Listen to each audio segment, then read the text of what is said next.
You showed me that Dennis Prager video. Which one was that? It was an argument about Israel where he was talking about why Israel deserves to exist and stuff. After being there, man, holy shit. I feel like people have no idea I didn't even know what the hell was going on until I went to Palestine and saw how crazy it was. But what man, is it like? Give me your thoughts and your So experience. everyone mistakenly thinks that Hamas like controls Palestine. That's not true at all. There's three different areas that were drawn up with the original partition. It's the West Bank, which is totally under military rule by Israel. And then there's the Gaza Strip, which is like the open air prison, which they bomb the shit out of like every couple of years, and Hamas controls that area. And then there's Jerusalem, which is an international city center that both Arabs and Jews live in. But the West Bank has been occupied militarily since 1967, and it's complete martial law. There's checkpoints. All political parties are illegal. You can't.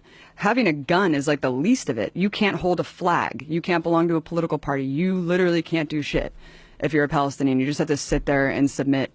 And even if you share a photo of someone who was like killed by an Israeli soldier, you go to jail, and you go to jail for the amount of like months that, what? Yeah, based on the shares and likes of the photo, they'll penalize you more and put you in prison for longer and longer. I mean, I'll just tell you one story. If you put a photo on social media, like you put of someone who on Facebook, died, and they'll be like, "You're sharing a martyr and inciting people to like commit suicide, like on behalf of Palestinians. You go to jail," and they put them in jail. There's 99.7% conviction rate. Kids are tortured. Kids are in prison. It is absolutely insane. We went to the first day that we were there.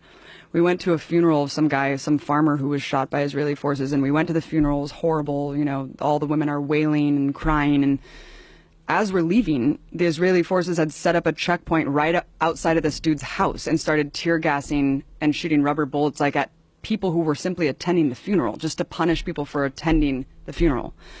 We went to another girl's house named Aya, who got shot in the vagina for peacefully protesting at some protest, and they shot 200 people that day. One guy next to her died. Another guy was paralyzed. They have a policy called shoot to cripple, where they shoot guys in the dicks. Yeah. Oh, it is fucking nuts, man. The West Bank is no joke. I thought that I was going to die several times. We were at this checkpoint going through Calandia, and there was this old man walking, like clearly drunk or something, and kind of like walking a little bit toward the checkpoint. They started shooting at him. Bullets are ricocheting off the thing. And my partner Mike, who was an invading soldier of Iraq, was just like, "We're going to die. Like, they're shooting this guy. There's bullets ricocheting." It was absolutely insane. And as we go through the checkpoint, the soldier's like, "Hey, stay safe out there." And I was like, yeah, when you guys are arbitrarily shooting people. And the person who was driving us had just told us that a couple months prior to that, some woman, Palestinian woman, because you can't go to Jerusalem. Like, if you're Palestinian, there's like barely any Palestinians who are even allowed to go pray at the most holy site, the Dome of the Rock in Jerusalem. You can't go to the beach. You're just completely constricted in a prison, and you can't travel. And he was just telling us that months before we went through this checkpoint, someone was going through the checkpoint because they got a permit to go into Jerusalem, which is like a lifetime golden ticket, like Willy Wonka.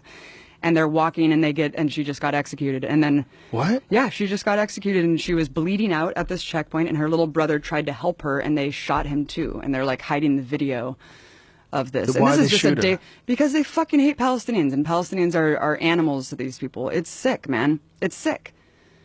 It's really, really sick, Joe. And I couldn't even get into Gaza. We were banned from going into this territory because I was told by the Israeli government that I was a propagandist and that I was like an enemy agent. And so I wasn't allowed to go into Gaza. So Gaza's hell, but the West Bank is under martial law, and everything's illegal, and you can't do a goddamn thing. And it's super cool. Like, we went to this place called Ramallah that was just like Oakland, where they're smoking weed.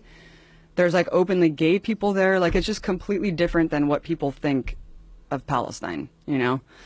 People think of it as just a bunch of people with turbans on blowing themselves and up. Hamas is like, yo, you elected Hamas. And like, well, Hamas doesn't want Israel to exist. It's like, well, actually, Hamas is controlling this one area for a reason, because it was built as this surplus when Israel was created.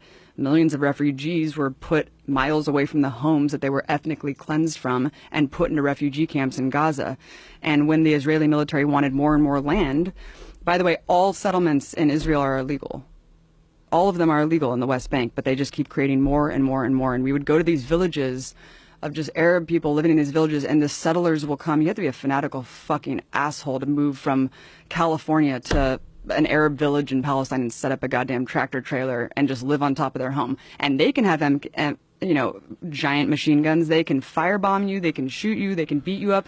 They're protected by the state. You can go with a tractor trailer, set up a home.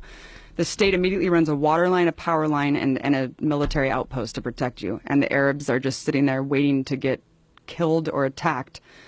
It's absolutely insane. And the way home demolitions work are insane too, because like they either deliver a piece of paper with a rock over it, and they're like, here, if you find it, good for you, and if you don't, then you're screwed.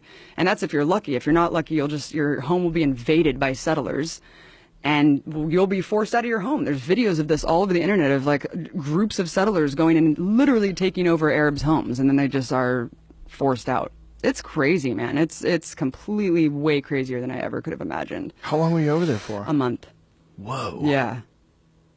Yeah. And we were simply, and people want to quabble about like, oh, it's not apartheid. There are different fucking license plates for Arabs and Jews. Like, you cannot go to areas. Like, Israeli soldiers were arbitrarily set up checkpoints and just shut you out of your neighborhood and force you to walk 3 miles to your home. Like, they can do whatever they want because you are under martial law.